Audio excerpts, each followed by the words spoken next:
গাজীপুরের টঙ্গীর ৫১ নং ওয়ার্ড বিএনপির দলীয় কার্যালয় দখলকে কেন্দ্র করে বিএনপির দুই পক্ষের মধ্যে সংঘর্ষের ঘটনা ঘটেছে।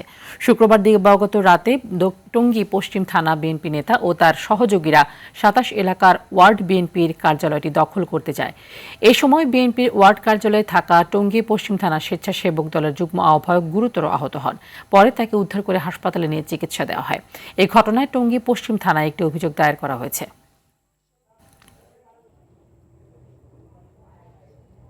জায়গাটা হলো সরকারি, ওই ওই জায়গাতে চাঁদা তুলে খায়। ওই জায়গায় একটা দোকান দেওয়ার কথা ছিল।